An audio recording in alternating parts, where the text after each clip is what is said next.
Hi hello ನಮಸ್ಕಾರ ಸ್ನೇಹಿತರೆ, ನಾನು ನಿಮ್ಮ ಎ.ಜೆ. ಹೊಸಮನೆ. ಸ್ನೇಹಿತರೆ, ಇವತ್ತು ನಾವು ಭಾರತ ಸಂವಿಧಾನದಲ್ಲಿರುವಂತಹ ಪ್ರಿಯಾಂಬಲ್ ಕುರಿತು ತುಂಬ ಸರಳವಾಗಿ ಅರ್ಥ ಮಾಡ್ಕೊಳ್ಳೋಣ ಬನ್ನಿ. ಹಾಗಾದ್ರೆ ಭಾರತ ಸಂವಿಧಾನದ ಪ್ರಿಯಾಂಬಲ್ ಎಂಬುದು ಕೇವಲ ಒಂದು ಆರಂಭಿಕ ಪ್ಯಾರಾಗ್ರಾಫ್ ಅಂತೂ ಅಲ್ವೇ ಅಲ್ಲ. ಅದು ಸಂಪೂರ್ಣ ಸಂವಿಧಾನದ ಆತ್ಮ ಅಂತ ಕರಿತೇವೆ. ಸಂವಿಧಾನದ ಆತ್ಮ, ದಿಕ್ಕು, ಉದ್ದೇಶಗಳನ್ನು ಹೇಳುವ ಮಹತ್ವದ ಘೋಷಣೆ ಆಗಿದೆ. ಒಂದು ದೇಶ ತನ್ನ ಭವಿಷ್ಯವನ್ನು ಹೇಗೆ ರೂಪಿಸಿಕೊಳ್ಬೇಕು, ಯಾವ ಮೌಲ್ಯಗಳ ಮೇಲೆ ನಿಲ್ಲಬೇಕು ಮತ್ತು ಆ ಜನರಿಗೆ ಯಾವ ರೀತಿಯ ಜೀವನವನ್ನು ಕಟ್ಟಿಕೊಡ್ಬೇಕು ಎಂಬುದು ಸ್ಪಷ್ಟವಾಗಿ ವ್ಯಕ್ತಪಡಿಸುವ ಭಾಗವೇ ಪ್ರಿಯಾಂಬಲ್. ಈ ಕಾರಣದಿಂದಲೇ ಇದನ್ನು ಸಂವಿಧಾನದ ಹೃದಯ ಅಂತ ಕೂಡ ಕರೀತೇವೆ. ಭಾರತವು ಬ್ರಿಟಿಷರ ಆಡಳಿತದಿಂದ ಮುಕ್ತವಾಗಿದ್ದ ನಂತರ ಹೊಸ ದೇಶವನ್ನು ಸಂಘಟಿತವಾಗಿ ನಡೆಸಲು ಒಂದು ಬಲವಾದ ಕಾನೂನು ಚೌಕಟ್ಟು ಅಗತ್ಯ ಆಯಿತು ಸ್ನೇಹಿತರೆ. ಅದಕ್ಕಾಗಿ ಸಂವಿಧಾನ ಸಭೆ ರಚನೆಗೊಂಡು ಅದರ ಪ್ರಮುಖ ನಾಯಕತ್ವವನ್ನು ನಮ್ಮ ಡಾಕ್ಟರ್ ಬಿ.ಆರ್. ಅಂಬೇಡ್ಕರ್ ಅವರು ವಹಿಸಿಕೊಂಡ್ರು. ಆದರೆ ಪ್ರಿಯಾಂಬಲ್ನ ಮೂಲ ಆಲೋಚನೆ 1946ರಲ್ಲಿ ಜವಾಹರ್ಲಾಲ್ ನೆಹರು ಅವರು ಮಂಡಿಸ್ತಾರೆ. ಅಬ್ಜೆಕ್ಟಿವ್ ರೆಸಲ್ಯೂಷನ್ ಅಂತ. ಈ ಪ್ರಸ್ತಾವನೆ ಭಾರತದ ಭವಿಷ್ಯದ ಆಶಯಗಳನ್ನು, ಜನರ ಹಕ್ಕುಗಳನ್ನು ಮತ್ತು ಸರ್ಕಾರದ ಗುರಿಗಳನ್ನು ವಿವರಿಸುತ್ತದೆ. ಅದನ್ನು ಆಧಾರ ಮಾಡಿಕೊಂಡು ನಂತರ ಪ್ರಿಯಾಂಬಲ್ ಅನ್ನು ರೂಪಿಸಿಕೊಳ್ಳಲಾಯಿತು.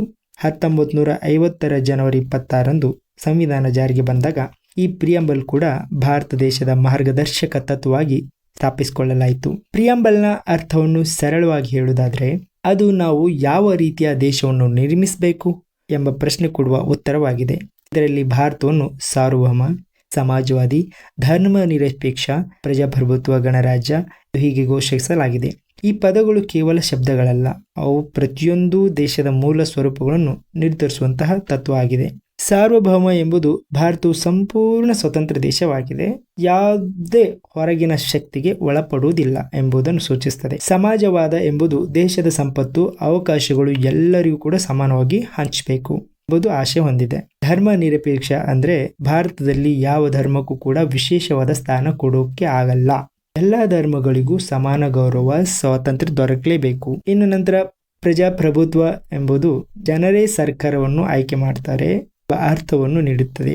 ಮತ್ತು ಗಣರಾಜ್ಯ ಅಂದ್ರೆ ದೇಶದ ಮುಖ್ಯಸ್ಥನು ವಂಶ ಪಾರಂಪರ್ಯವಾಗಿಲ್ಲ, ಜನರಿಂದ ಆಯ್ಕೆಯಾಗುವ ಸಾಮಾನ್ಯ ವ್ಯಕ್ತಿಯಾಗಿರುತ್ತಾನೆ.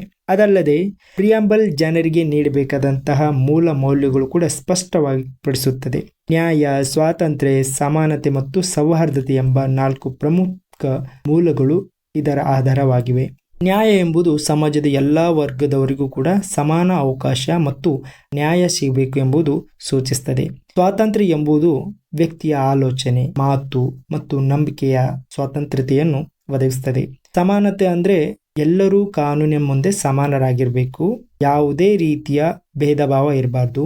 ಸೌಹಾರ್ದತೆ ಅಂದ್ರೆ ಎಲ್ಲರೂ ಒಗ್ಗಟ್ಟಿನಿಂದ, ಸಹೋದರತ್ವದಿಂದ ಬದುಕಬೇಕು ಎಂಬುದು ಸಂದೇಶವನ್ನು ನೀಡುತ್ತದೆ.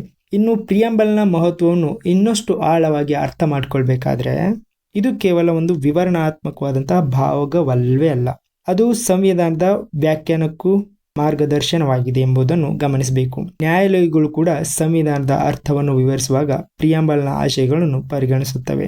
ಇದು ದೇಶದ ಕಾನೂನು ವ್ಯವಸ್ಥೆಗೆ ನೈತಿಕ ದಿಕ್ಕನ್ನು ನೀಡುತ್ತದೆ. ಒಟ್ಟಿನಲ್ಲಿ ಪ್ರಿಯಾಂಬಲ್ ಒಂದು ದೇಶದ ಕನಸಿನ ಪ್ರತಿಬಿಂಬವಾಗಿದೆ ಎಂದು ಹೇಳಿದರೆ ತಪ್ಪಾಗಲಾರದು. ಇದು ಭಾರತ ಯಾವ ರೀತಿಯ ಸಮಾಜವಾಗಬೇಕು ಎಂಬುದನ್ನು ಹೇಳುತ್ತದೆ. ಪ್ರತಿಯೊಬ್ಬ ನಾಗರಿಕನಿಗೂ ಒಂದು ಜವಾಬ್ದಾರಿಯನ್ನು ಕೊಡಬೇಕೆಂದು ನಿರ್ಧರಿಸುತ್ತದೆ. ನಾವು ಈ ಮೌಲ್ಯಗಳನ್ನು ನಮ್ಮ ಜೀವನದಲ್ಲಿ ಅಳವಡಿಸಿಕೊಂಡಾಗ ಮಾತ್ರ ಪ್ರಿಯಾಂಬಲ್ನ ನಿಜವಾದ ಅರ್ಥ ಸಾರ್ಥಕವಾಗುತ್ತದೆ.